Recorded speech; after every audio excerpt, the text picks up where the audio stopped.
Hallelujah hallelujah hallelujah hallelujah hallelujah hallelujah, praise the Lord. সকলকে জানাই জয় যিশু। আপনাদের সকলকে ঈশ্বরের উপস্থিতিতে, জীবন্ত ঈশ্বরের উপস্থিতিতে আরেকটি বার আপনাদের সকলকে খ্রিস্ট যিশুর নামে স্বাগত জানাচ্ছি। আশা করি আপনারা সকলে ভীষণ ভালো আছেন, সুস্থ আছেন। আমিও ঈশ্বরের দয়ায় ভীষণ ভালো আছি। আর আমাদের আরো যত দিন যাচ্ছে অবশ্যই ঈশ্বরের সাথে নিজেদের সম্পর্ককে আরো শক্তিশালী, মজবুত করতে হবে, আরো আমাদের বিশ্বাসকে দৃঢ় করতে হবে, আরো আমাদের বিশ্বাসকে জীবিত করে তুলতে হবে আর স্ট্রং বানাতে হবে, যাতে অন্ধকারের শক্তি, যাতে জগতের যে রাজা সেই শয়তান যেন আমাদেরকে কোনো রকম ভাবে প্রলোভিত না করতে পারে, আমাদেরকে কোনো রকম ভাবে আমাদের মাইন্ডকে অন্যদিকে না নিয়ে যেতে পারে। Hallelujah hallelujah. আজকে আমরা প্রচারে যাওয়ার আগে অবশ্যই নিজেদের ঈশ্বরের কাছে সমর্পিত করব। সকলে স্ক্রিনের ওপারে আছেন, তাদের সকলকে অনুরোধ করি এই সময়টা অন্তত একটু শান্ত হয়ে, ধৈর্য হয়ে বসে আমরা ঈশ্বরের কাছে নিজেদেরকে সঁপে দিই এবং ঈশ্বর কি জানাতে চাইছেন, ঈশ্বর কি কথা আজকে আমাদের সাথে বলতে চাইছেন তা আমরা শুনি। সবাই চোখকে বন্ধ করি, সেই প্রভু মহান পিতা পরমেশ্বর, সেই জীবিত ঈশ্বরের সম্মুখে আসি। হালেলুয়া। পবিত্র পিতা, তোমাকে ধন্যবাদ জানাই, তোমার এই উপস্থিতিতে আজকে আমরা আসতে পেরেছি। হালেলুয়া। করুণা, তোমার দয়া চিরকাল হোক। হালেলুয়া। প্রভু, তোমায় ধন্যবাদ করি প্রভু, আজকের এই দিনে প্রভু তুমি আমাদের সকলকে একত্রিত করেছো। যা কিছু বলতে চাও প্রভু, সেই সমস্ত বাক্যকে, সেই সমস্ত প্রভু তোমার শিক্ষাকে শোনার জন্য আমাদের কান আজকে খুলে যাক প্রভু। আমাদের হৃদয় প্রভু সেই রকম ভূমি হোক যা আমাদের জীবনে 30 নয় 60 না 100 গুণ ফসল আনতে পারে তোমার বাক্য গ্রহণের দ্বারা। হালেলুয়া। তোমার বাক্যের যে বীজ আমাদের হৃদয়ের ভূমিতে পড়বে তার দ্বারা আমাদের জীবনে প্রভু 30 নয় 60 না 100 গুণ ফসল আসুক, এবং সেই বাক্যকে যেন কোনো রকম ভাবে, সেই বাক্যের বীজকে যেন অন্ধকারের শক্তি না চুরি করতে পারে। হালেলুয়া। তাতে যেন আমরা স্থির হয়ে শেষ পর্যন্ত দাঁড়িয়ে থাকতে পারি। পবিত্র আত্মা আমাদের সাহায্য করো। এই প্রার্থনা খ্রিস্ট যিশু তোমার নামে চাই, আমেন আমেন। হালেলুয়া। তো আমরা খ্রিস্ট জীবন কাটাবার সময় যারা আমরা জগৎ থেকে খ্রিস্টে এসেছি, যারা আমরা দুনিয়া থেকে সম্পূর্ণভাবে আলাদা হয়ে খ্রিস্টের কাছে এসেছি, আমাদের হতে পারে কিছুদিন হয়েছে, বা কেউ নতুন নতুন এসেছি, বা কারোর অনেকগুলো বছর কেটে গেছে প্রভুতে, বা অনেকগুলো মাস কেটে গেছে। তারা আমাদের জীবনে যদি অনেকেরই মনে হতে পারে, এমন অনেক সময় মনে হতে পারে কি আমি এতদিন হয়ে গেল প্রভুতে আছি, আমি কি একবার জগতে একটু পা রেখে আসতে পারি?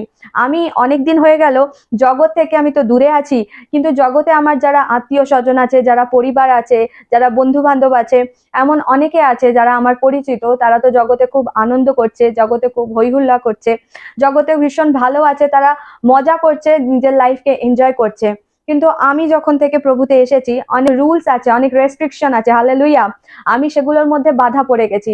তাই অনেক দিন হয়ে গেল আমার কিরকম একটা বোরিং লাগছে, আমার লাইফটা যেন মনে হচ্ছে সাদামাটা হয়ে গেছে, আমি যেন কোনো আনন্দ পাচ্ছি না। অথচ আমার যারা আত্মীয় স্বজন আছে, আমার যারা বন্ধু বান্ধব আছে, তারা নিজের লাইফটাকে প্রতিদিন প্রতিদিন সুন্দরভাবে এনজয় করছে, যেন তাদের জীবনটা রঙে রঙে রঙিন হয়ে গেছে, আর আমার জীবনটা সাদামাটা হয়ে গেছে। Hallelujah hallelujah. কারণ আমি একটা জিনিস জানাতে চাই, আমাদের ঈশ্বর পবিত্র, সে সম্পূর্ণ সাদা বস্ত্রে, পবিত্র বস্ত্রে সজ্জিত, আর তার গায়ের কাপড় এতটাই সাদা, হালেলুয়া, যে আমরা বাইবেলে যদি দেখি, সেখানে পিতর যখন সেই পাহাড়ের উপরে মসিকে, এলিওকে আর যিশুকে দেখেছিল, আর সেই সময়তে তখন তাদের দেহটা, প্রভু যিশুর দেহটা উজ্জ্বল হয়ে উঠেছিল, এবং তার বস্ত্র, লেখা আছে, বাক্য জানাচ্ছে যে এত সাদা হয়ে গিয়েছিল, উজ্জ্বলতায় এত ভরে উঠেছিল, সেই বস্ত্রটা পৃথিবীর কোনো ধোপা কাচলেও সেই বস্ত্রটাকে ওইভাবে সাদা করতে পারে না। হালেলুয়া। তাই আমাদের প্রভুর বস্ত্র তো সাদাই, আমাদের প্রভু তো সাদাই। হালেলুয়া। তাতে কোনো দাগ নেই বলেই সেই ঈশ্বর আমাদেরকে উদ্ধার করতে পেরেছেন। Hallelujah hallelujah. কারণ তিনি মানুষ নয়, তিনি ঈশ্বর। হালেলুয়া। তিনি ঈশ্বর পুত্র, কিন্তু তিনি মানুষ রূপে এসেছেন আমরা যাতে পরিত্রাণ লাভ করতে পারি।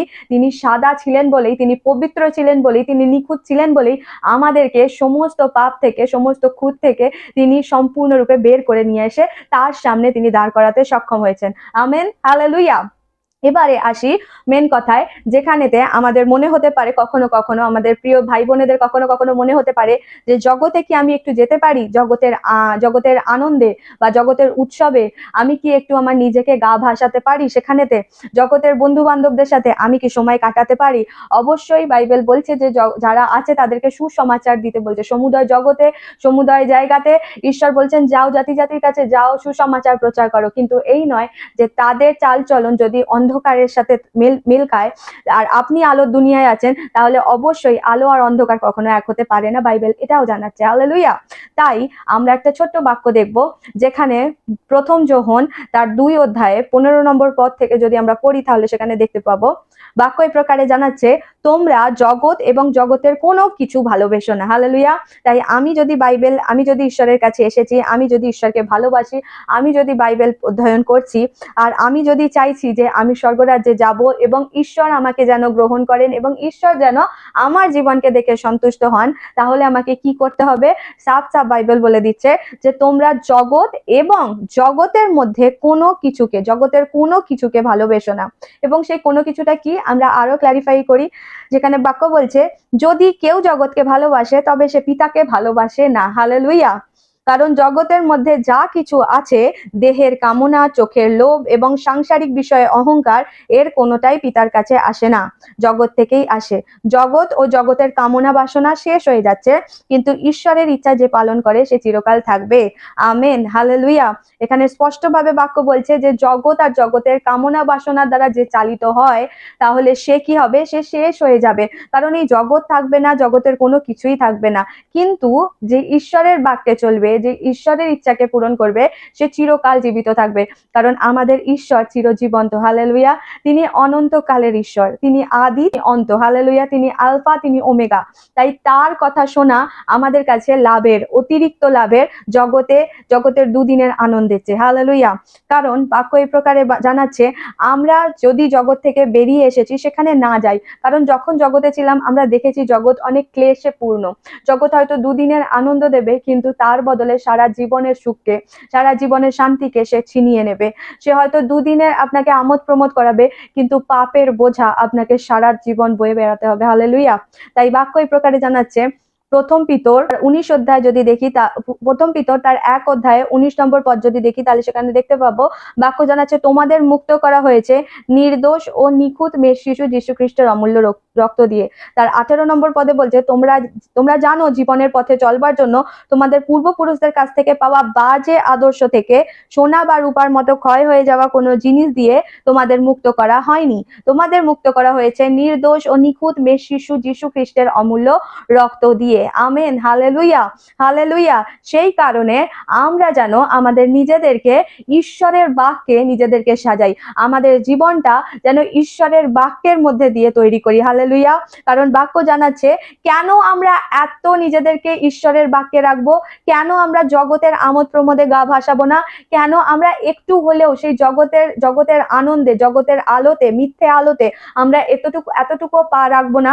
কারণ বাইবেল বলছে, বি পার্টটা যদি আমরা দেখি তাহলে সেখানে দেখবো যে, এই জন্য তাকে যদি তোমরা পিতা বলে ডাকো, তবে এই পৃথিবীতে যতদিন বিদেশী হিসাবে আছো ততদিন তার প্রতি ভক্তিপূর্ণ ভয়ে জীবন কাটাও। কারণ আমরা এখানে প্রত্যেকজন বিদেশী হিসাবে আছি এবং আমাদের সেই ঘরে ফিরতে হবে, সেই পিতার কাছে যেতে হবে। যদি আমরা পিতাকে ভালোবাসি তাহলে অবশ্যই আমরা চাইবো যে আমরা যেন পিতার কাছে যাই। যদি আমরা পিতাকে ভালোবাসি তাহলে আমরা অবশ্যই চাইবো যে পিতা যেটা বলছে সেই অনুসারে আমরা চলি। যদি আমরা পিতাকে ভালোবাসি তাহলে অবশ্যই আমরা সেটা ঘৃণা করব যেটা পিতা ঘৃণা করে। Hallelujah, hallelujah. যদি আমরা বলছি যে মুখে আমরা তাকে ভালোবাসি, কিন্তু অথচ অন্ধকারের কাজগুলো করছি, তাহলে তো আমার মধ্যে ঈশ্বরের আলো এখনো পর্যন্ত জ্বলে ওঠেনি। আমার মধ্যে তো অন্ধকারের সাথে এখনো বিচ্ছেদ বা এখনো সমস্ত যোগাযোগ সম্বন্ধ বন্ধ হয়নি। আমি তো এখনো অন্ধকারেই পড়ে আছি। তাহলে আমি কি করে জ্যোতির সন্তান বলে নিজেকে পরিচয় দেবো? বাইবেলে বাক্য বলছে, ঈশ্বর জানাচ্ছে যে আমি জ্যোতি, যারা আমার পিছনে পিছনে আসে তাহলে তারা অন্ধকারে কোনো মতে থাকবে না, কিন্তু আলো পাবে। কিন্তু আমরা যদি বলছি আমরা যিশুর পিছনে হাঁটছি, আমরা যিশুকে গ্রহণ করেছি, অথচ আমাদের কাজগুলো যদি এখনো অন্ধকারের সাথে মেল খায়, এখনো যদি অন্ধকারের মতোই হয়, তাহলে তো যারা দুনিয়ায় আছে তারা তো আমাদের দিকে তাকিয়ে আরো আঙুল তুলে বলবে যে তুমি তাহলে কি পরিবর্তন হয়েছো, তোমার মধ্যে এখনো কি পরিবর্তন এসেছে। Hallelujah, hallelujah. তাদের কাজ আর আমাদের কাজ যদি এখনো এক থাকে, তাদের মনে যে কামনা বাসনা জাগে আর তারা সেগুলোকে দমন করতে পারে না, কিন্তু আমরাও যদি আমাদের সেই সমস্ত শরীরের সমস্ত খিদে বা চোখের কামনা বাসনা, লোভ, সমস্ত বিষয় অহংকার, সেই সমস্ত বিষয়গুলোকে যদি আমরা না দমন করতে পারি, তাহলে তাদের সাথে আমাদের কি আলাদা তফাৎ রইল, কি পার্থক্য রইল? হালেলুয়া। ঈশ্বর কি আমাদেরকে এই সমস্ত বিষয় থেকে মুখ ফিরিয়ে স্বর্গের দিকে তাকাবার জন্য তিনি ডাকেননি? ঈশ্বর কি আমাদেরকে তার রক্ত দিয়ে ধুয়ে শুচি করে একটা অন্য দুনিয়ায়, একটা অন্য রাজ্যে, যেখানে পবিত্রতা আছে, যেখানে পিতার উপস্থিতি আছে, হালেলুয়া, যেখানে কষ্ট নেই, সেই রাজ্যে আহ্বান করবার জন্য কি তিনি আমাদেরকে ডাকেননি? তাহলে কেন আমাদের হৃদয়ে মাঝে মাঝে জগৎ এসে ঢুকে পড়ে, জগৎ প্রবেশ করে যায় এবং তার ইচ্ছাগুলো, ইচ্ছাগুলো, তার সমস্ত আনন্দগুলো, তার অভিলাষাগুলো আমাদের মধ্যে এত স্ট্রং হয়ে যায় যে সেটাকে আমরা দমন করতে পারি না। কারণ আমরা সেই স্বর্গের দিকে তাকাই না, আমরা সেই ঈশ্বরের প্রতিজ্ঞার দিকে তাকাই না। তাই প্রথম পিতর 1 অধ্যায়ে যদি আমরা 25 নম্বর পদ পড়ি, 24 নম্বর পদ পড়ি, তাহলে সেখানে বাক্য বলছে, পবিত্র শাস্ত্রে লেখা আছে, সব মানুষ ঘাসের মতো, আর ঘাসের ফুলের মতোই তাদের সব সৌন্দর্য। ঘাস শুকিয়ে যায় আর ফুলও ঝরে যায়, কিন্তু প্রভুর বাক্য চিরকাল থাকে। Amen, hallelujah. আমরা এই কারণেই তাকে বিশ্বাস করব, তিনি যা বলেছেন তা চিরকাল থাকবে, আর জগতে যা হচ্ছে তা ক্ষণিকের জন্য থাকবে। আর সেই সমস্ত বিষয় যদি আমরা মনোনিবেশ করি, সেই সমস্ত বিষয় যদি আমরা ডুবে যাই, তাহলে আমাদেরও শেষ দশা সেরকম হবে, যেখানে বাইবেলে প্রকাশিত বাক্যে জানাচ্ছে যে জগতে সেই সমস্ত দুষ্টদের দশা যেরকম হয়েছে, আমাদেরও শেষ দশা সেরকম হবে। কিন্তু আমরা সেই কারণের জন্য আসিনি, আমাদের সেই কারণের জন্য ডাকা হয়নি। হালেলুয়া। তাই যারা ঈশ্বরের সুখবর পৌঁছাচ্ছে যাদের কাছে, তাদের সকলকে ঈশ্বর একটাই বাক্য দিচ্ছেন, একটাই বার্তা দিচ্ছেন, যে তোমরা মন ফেরাও, কারণ স্বর্গ রাজ্য কাছে এসে গেছে। এটা শুধুমাত্র খ্রিস্টানদের জন্য নয়, এটা শুধুমাত্র তাদের জন্য নয় যারা বর্ন খ্রিস্টান, এটা তাদের জন্য বার্তা যারা এই পৃথিবীতে বাস করছে, যাদের নিঃশ্বাস এখনো পর্যন্ত বইছে, যারা এখনো পর্যন্ত অন্ধকারের মধ্যে ডুবে আছে, বারবার চেষ্টা করছে কিন্তু পাচ্ছে না, সে বারবার বেরিয়ে আসতে চাইছে কিন্তু বেরোতে পারছে না।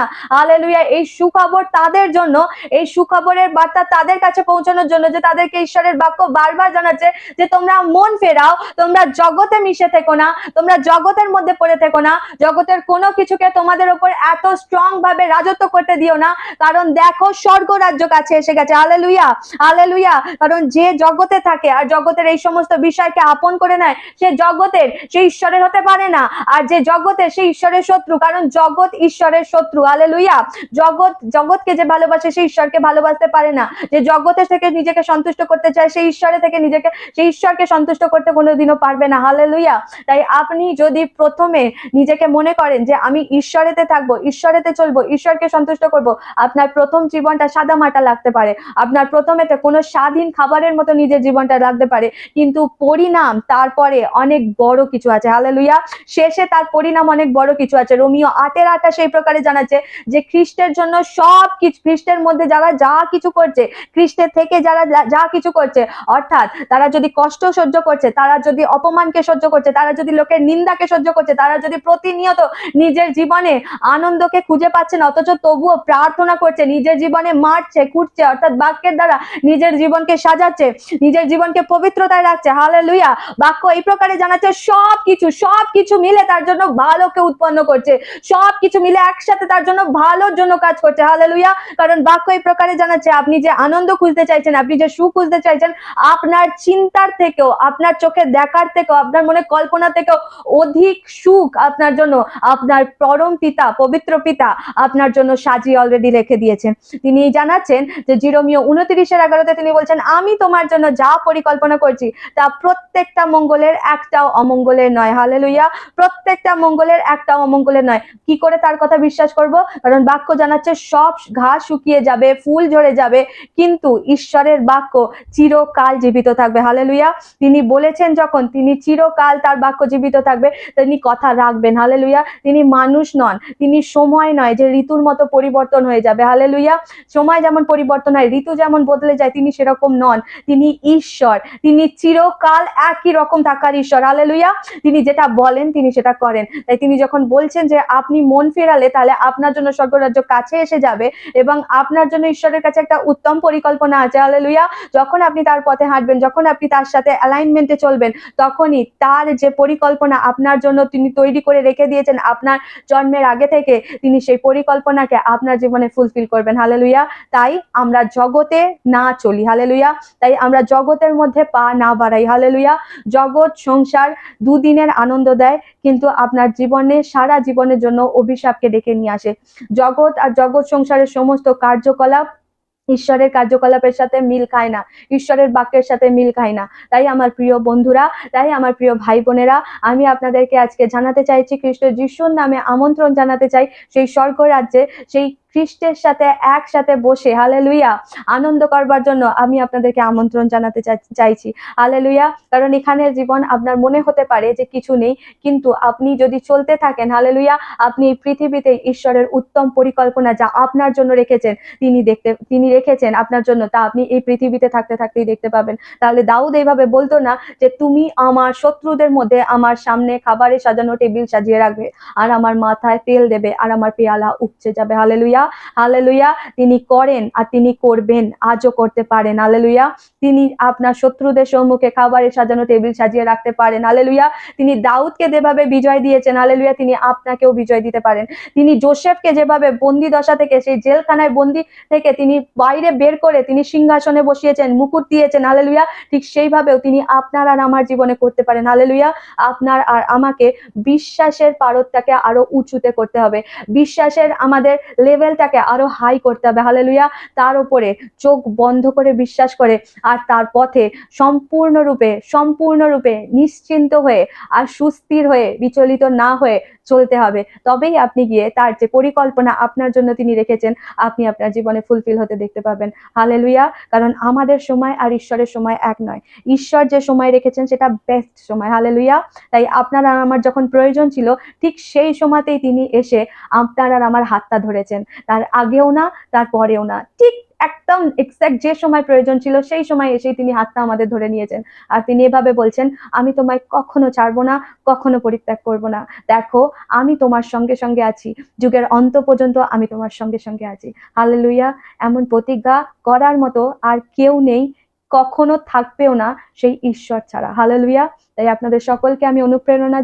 দিতে চাই যে ঈশ্বরের বাক্যে নিজের জীবনকে তৈরি করুন, ঈশ্বরের বাক্যের মধ্যেই নিজের জীবনকে রাখুন, ঈশ্বরের বাক্যের মধ্যেই নিজের সমস্যার সমাধানকে খুঁজুন, ঈশ্বরের বাক্যের মধ্যেই নিজের আনন্দকে খুঁজুন। ঈশ্বর অবশ্যই আপনার হৃদয়কে আনন্দে ভরে দেবেন। হালেলুয়া। দেখা হবে পরবর্তী একটা সারমনের সাথে। ততক্ষণ ভালো থাকবেন, সুস্থ থাকবেন, ঈশ্বরের সাথে নিজেদের সম্পর্ককে প্রার্থনায় আরো স্ট্রং করবেন। Hallelujah. God bless you all. জয় যিশু।